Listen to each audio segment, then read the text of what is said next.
Greetings, sisters. My name is Robyn Horton. I'm from the Los Angeles Church of Christ. I want to tell you a story, a love story, a story of faith and perseverance. It's about my sister Lisa and her husband Rick. I've been a Christian 29 years, and my sister became a Christian shortly after me. My sister and her husband were married when they were 16 years old. They were childhood sweethearts. Rick had a family business, paving, asphalt, and Lisa worked in retail. They had a young son, Nathan.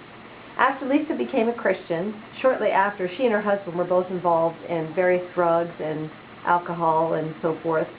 Rick was very threatened by Lisa's faith and her new commitment to her faith and her fellowship. She began praying for her husband. The first prayers that she prayed were more just to love him deeper. She felt her affection for her husband had really faded. As soon as she saw God's miraculous power work through that prayer and felt her love grow for her husband, she realized the power of prayer. From then on, she began really praying powerful and faithful prayers for her husband over time. It was years and years that Lisa was faithful, living with her husband, and he was not a Christian.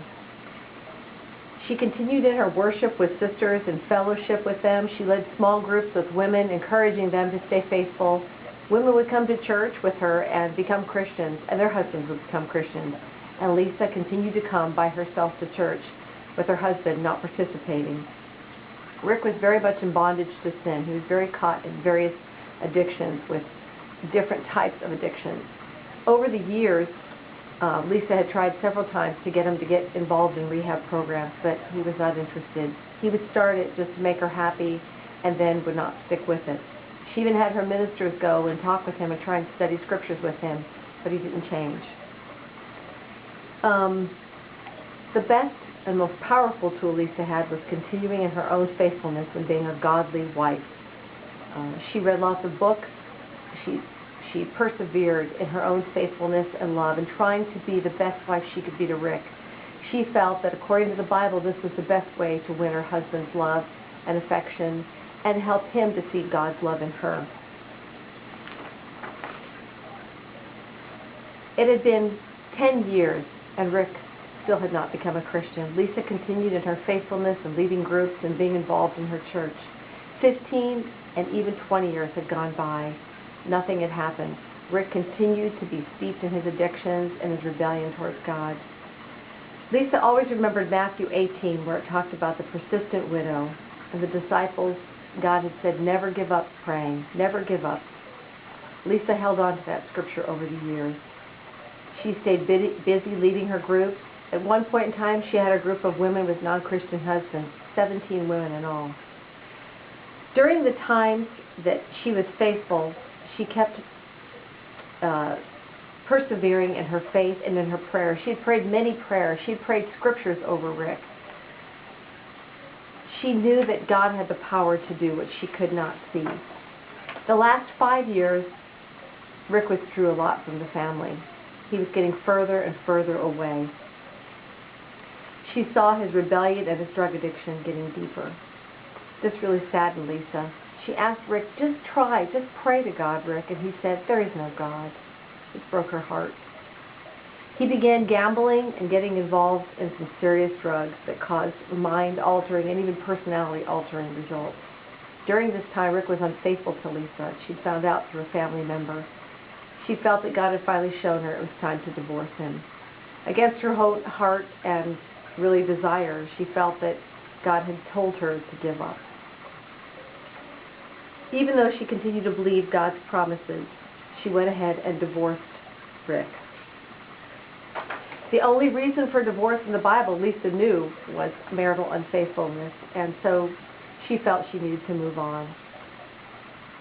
She couldn't believe it after all these years of praying and loving her husband that it had come to this.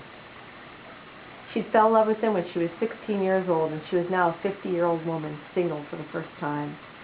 When she started dating in the Christian world, going out with Christian men, Rick had come by the house shortly after, and he had told her he was getting involved in a rehab program, a Christian rehab program. Lisa had tried this program with him years ago, and he didn't stick with it, so she said, good. She wasn't really that confident that he would stay with it. Rick had finally invited her to a service up at the Calvary Ranch where he was attending. He sent her a letter of apology, telling her that he was so sorry for all the pain he'd caused, and he'd asked her to come to the service. Lisa went there and saw Rick. She saw his heart was repentant. She saw him sitting in the front row, weeping, with his hair shaved and his shirt with a fist and a chain broken, representing the men in the front that were really broken about their sin and wanted to change. They had an altar call, and Rick was one of the men that went forward. Lisa was very moved by the heart that she'd seen in Rick and the changes she'd seen in him. She told her ministers about it, and they went and visited Rick and studied the scriptures and prayed with him. They, too, believed that Rick was sincere in his changes, and very moved by Rick wanting to change his life and believed he really wanted to become a Christian.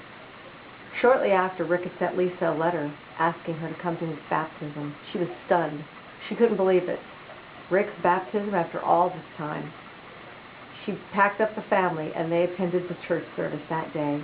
After that, Rick was amazing. His heart, he turned into a completely different person. He gathered the family around a picnic table after his baptism at the luncheon, and he had asked them all for forgiveness. He'd asked his kids to forgive him for being a terrible father, and committed to being a better father and husband.